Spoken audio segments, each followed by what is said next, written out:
I did the thing you probably would never set out to do, is I picked technologies that I had no idea how to implement at the time. So my background was in Java development. I did architecture development for a number of years at TI. But when we come to this, we really looked at what is the customer problem we need to solve and how do we scale it? And we needed to pick technologies that would do both. Java will scale, but it's generally very single node scaling, depending on how you architect it. And we really we're looking at something that was a newer platform, easier to develop on, and we could easily hire into. My name is David Cauthron. I am CTO and co-founder at Outpave. This is Code Story, a podcast bringing you interviews with tech visionaries. Like 6 months moonlighting. There's nothing I could backhand. Who share what it takes to change an industry. I don't exactly know what to do took next. many goes to get right. Who built the teams that have their back. The company is its people. The teams help each other achieve. I was proud of our team. Keeping scalability top of mind. All that infrastructure was Yes, we've been fighting it as we grow. Total waste of time. The stories you don't read in the headlines. It's not an easy thing to achieve, mind Took it you. off the shelf and dusted it off and tried it again.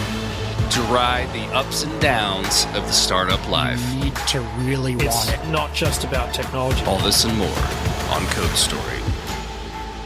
I'm your host, Noah Labhart, and today how David Cauthron is building you the back office in your back pocket so you can track business spending like a pro. This episode is sponsored by NordProtect. In a world where data breaches are on the rise and identity theft is becoming more common, you have to take steps to protect yourself. NordProtect offers you everything you need to keep your identity safe, all in one easy place. It's built to help you safeguard your identity with advanced automation that works 24/7 on your behalf. Things like dark web monitoring, credit monitoring, security alerts, and more. And if the worst should occur, the platform walks alongside you for identity restoration. NordProtect plans come with financial coverage across a wide range of threats, from identity theft to online fraud and scams, so you are covered when it matters most. Get an exclusive 5% discount on NordProtect plans. Go to nordprotect.com/codestory and use the code CODESTORY at checkout. You can also find the link in the episode notes. That's nordprotect.com/codestory.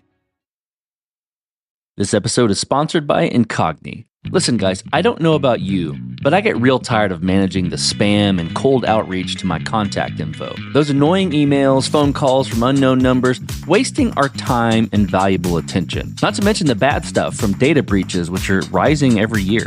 To top it off, data brokers out there harvest our information and sell it to people who intend to spam you and scam you. So what do we do about it? Well, I use Incogni. I signed up to use the platform, and within 30 minutes, hundreds of requests have been sent and completed, removing my data from the public view. Incogni tracks down and removes your personal data from online directories, people search sites, and commercial databases. The process is fully automated for the hundreds of known data brokers who sell our data without consent. Got a site that they don't auto-hit? No problem. There's a custom removal feature to take down almost everything that is exposed online. So take it from me and take back your personal data with Incogni.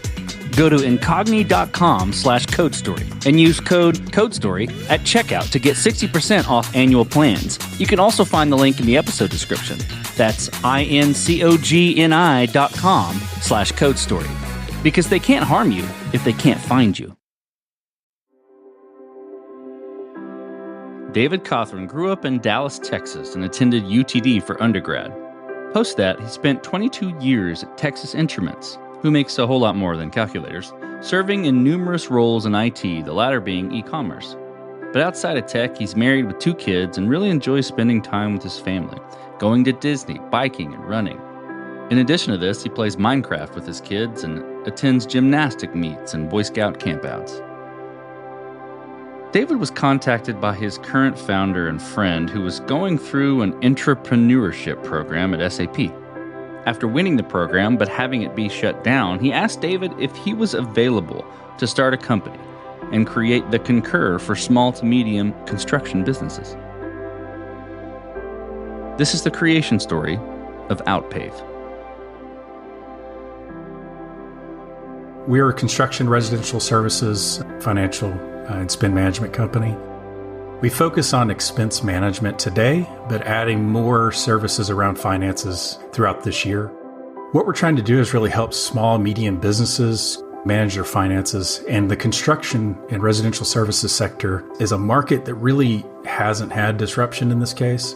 A lot of them are still doing very manual accounting, if not doing receipts and shoeboxes. It's very focused on trying to help those customers automate. And we really started our company from a point of trying to help our customers solve a problem. The challenges that they have every day with even just technology to begin with and looking for that kind of help. One of my best friends from childhood called me, and he was in an intra-prenuership program at SAP Concur. And he was in a program trying to lead this company as an SAP product to create it for small and medium businesses there. Now, the product has changed quite a bit since that point. We redesigned everything, but he started it there from a factor of just a company within SAP.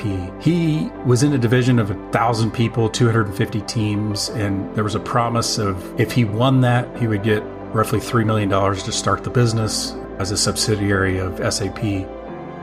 He was one of the teams that got to the final stage and essentially won, but they shut the entire program down, including all the companies that had previously run, and pulled the funding.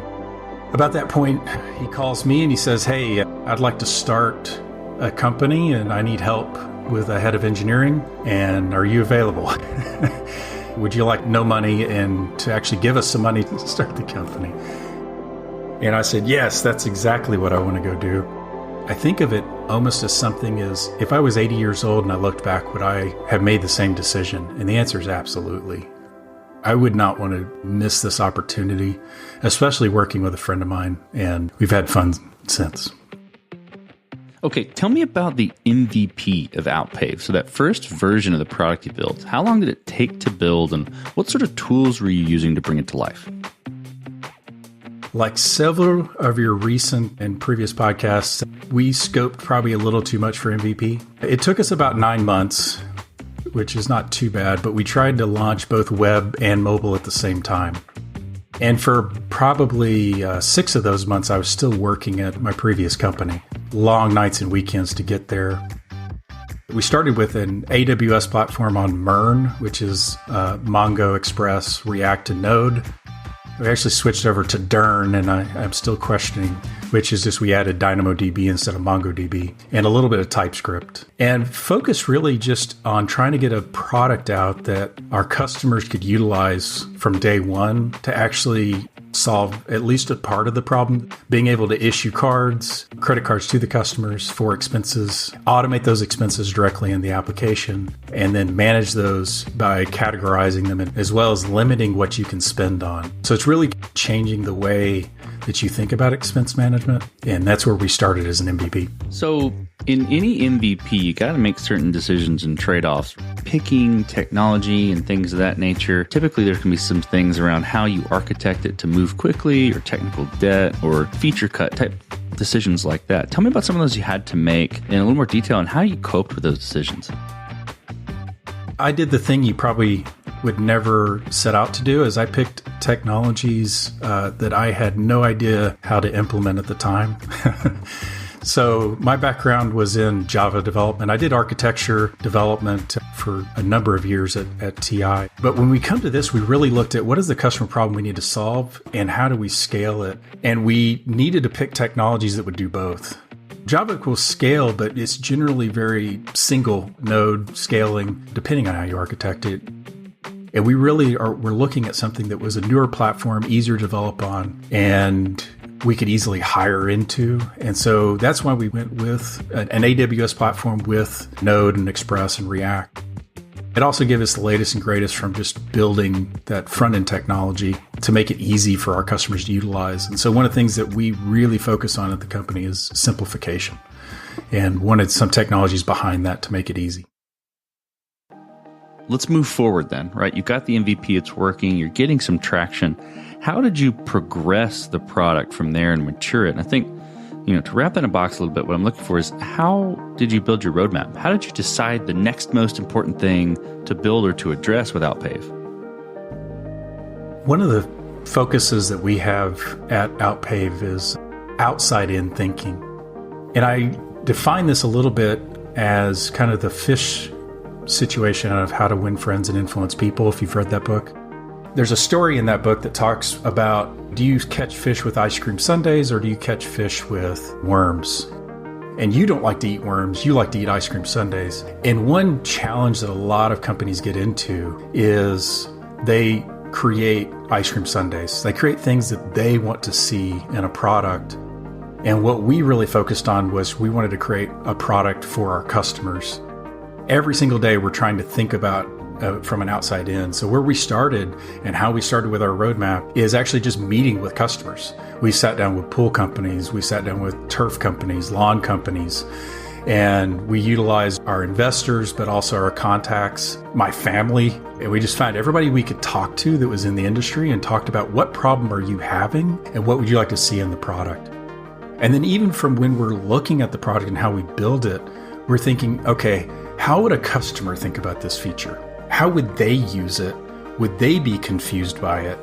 And one of the things that we decided to do in the roadmap and that simplification is even use simplified language. If you look at accounting software, generally you've got credits and debits and all of these things that you talk about. But when you talk to construction guys, they're not going to know that language. So even utilizing simplified language that they would know, for example, one of our menu items is get paid.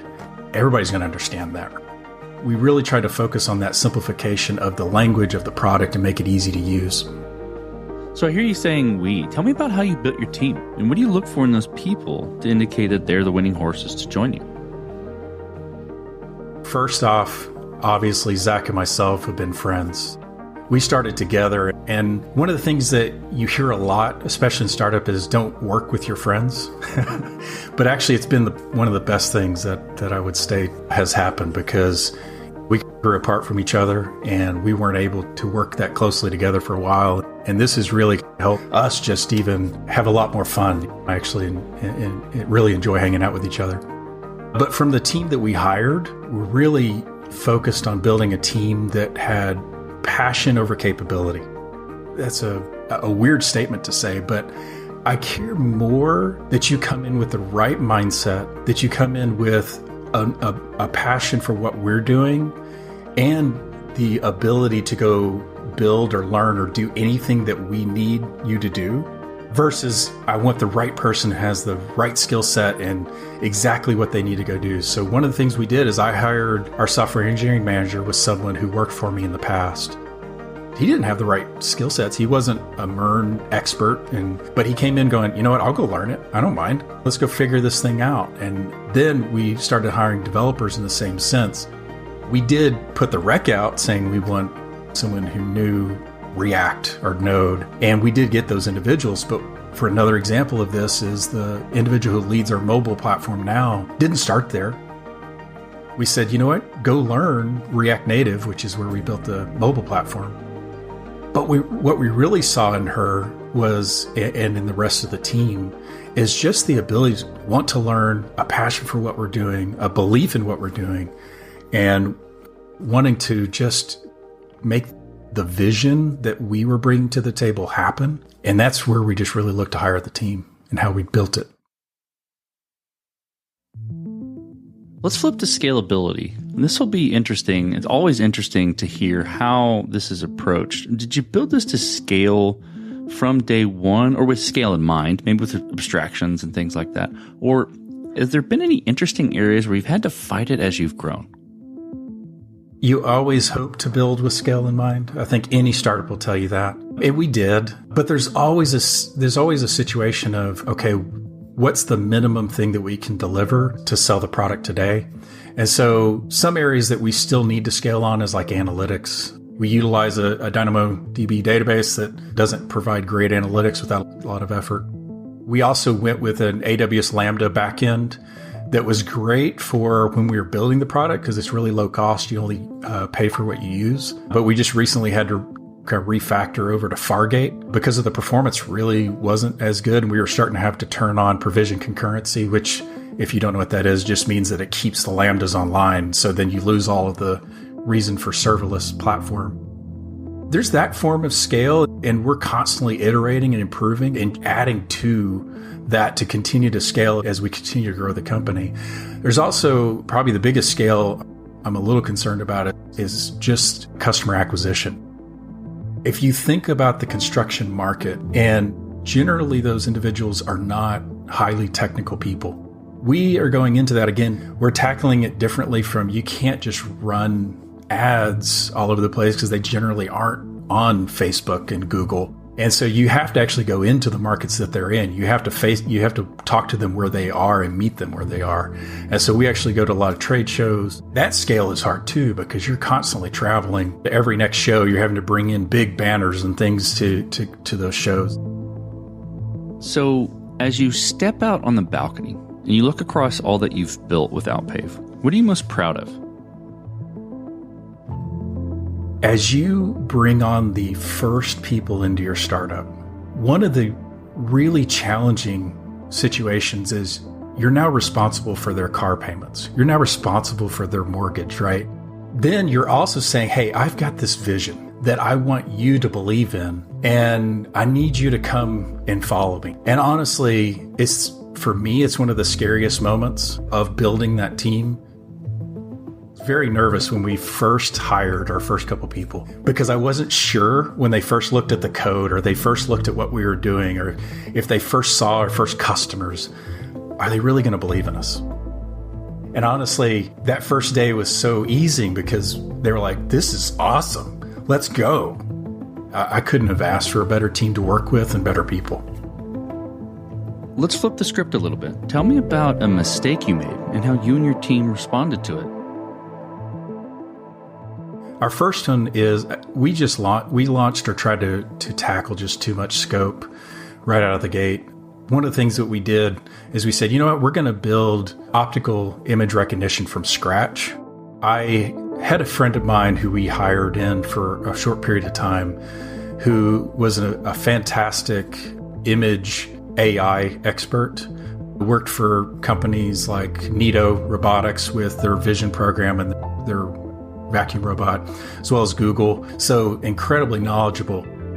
And so we tried to say, let's go ahead and actually build our own ACR application from scratch. And we still have it. It's still in a MVP situation, but it was just too much for us to take on at the time.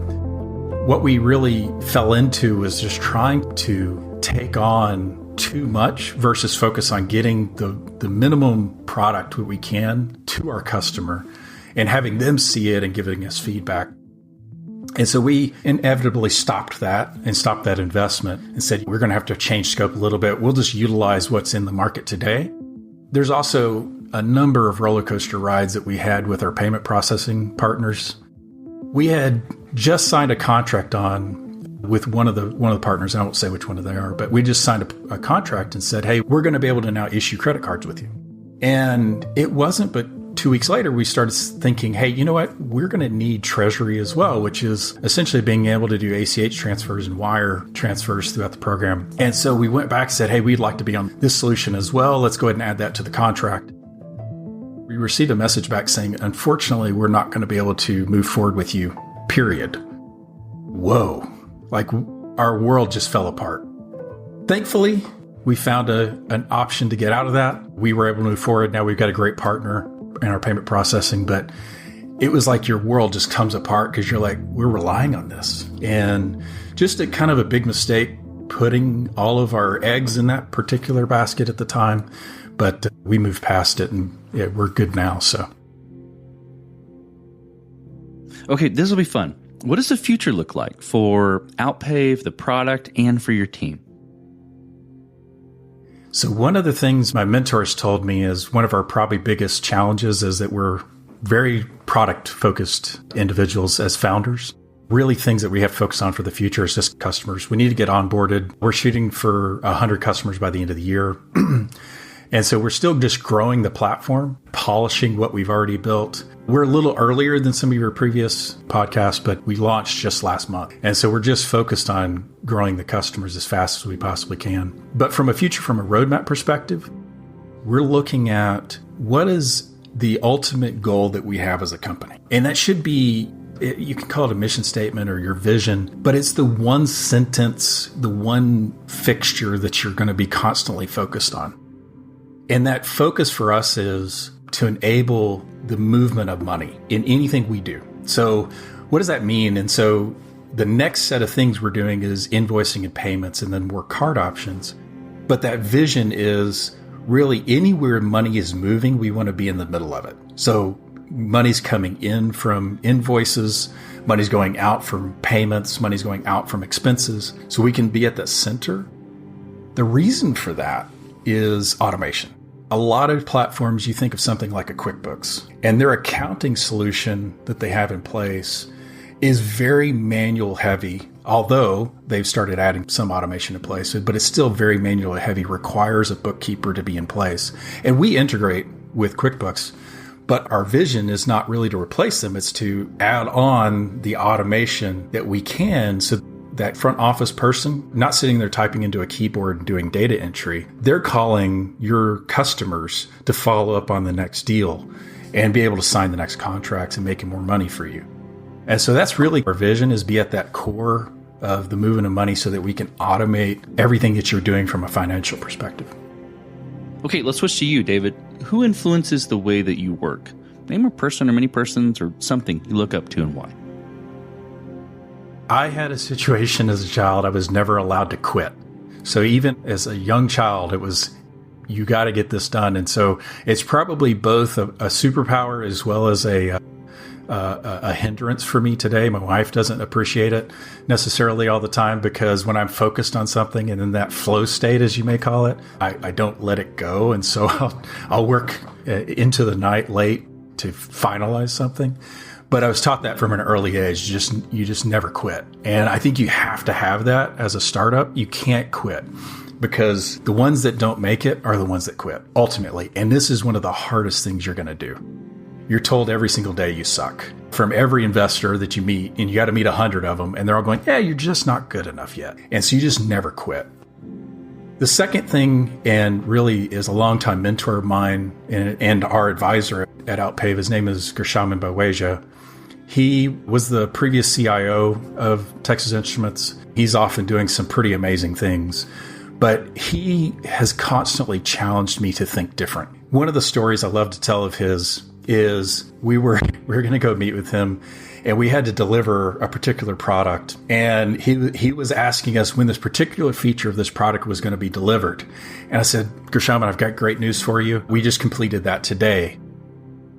And his response was, but why didn't you complete the second and the third feature by today as well?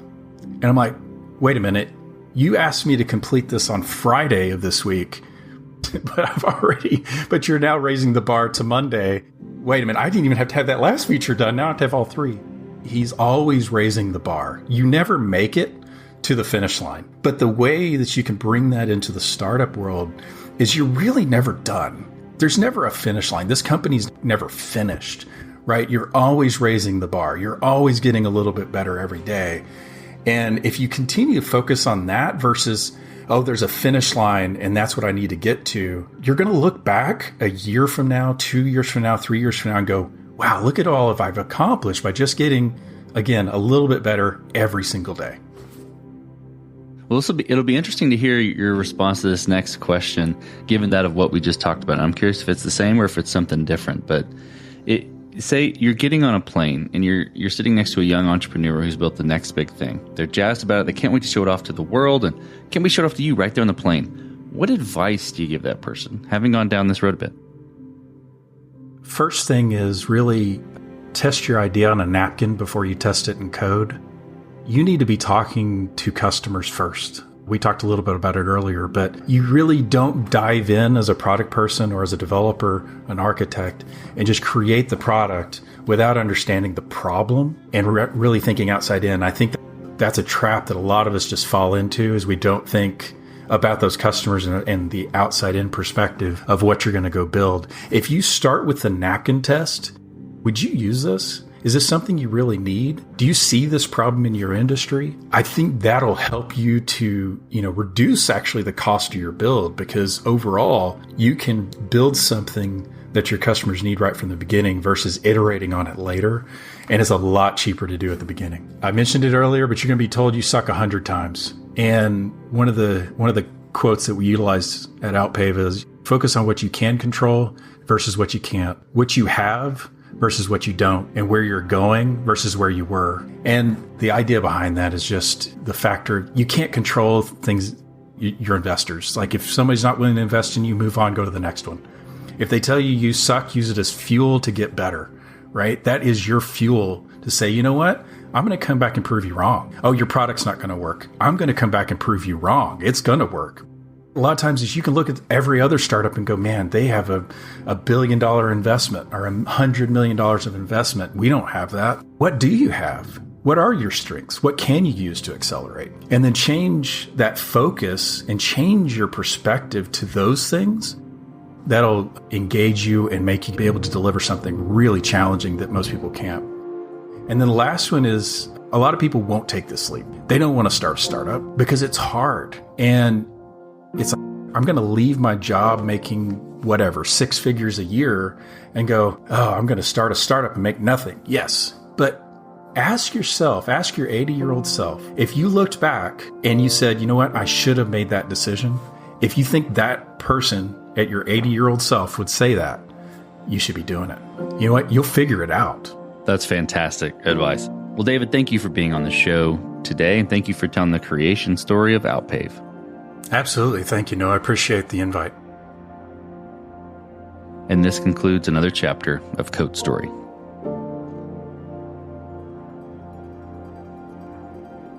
Code Story is hosted and produced by Noah Labhart. Be sure to subscribe on Apple Podcasts, Spotify, or the podcasting app of your choice. And when you get a chance, leave us a review. Both things help us out tremendously.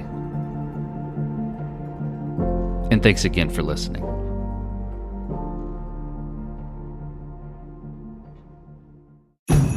Engines rev, are you listening? It's that time of year again. Happy Honda Days, where you can drive in a Honda wonderland of your own with a great offer on a fun-to-drive new Accord, Civic, CR-V, or HR-V. Hurry into your local Honda dealer and experience the wonder of Happy Honda Days with a great deal on your favorite Honda today. Driving in a Honda wonderland. Contact your local Washington area Honda dealer for a great deal today. See dealer for financing details. Exclude Civic Si and Type R.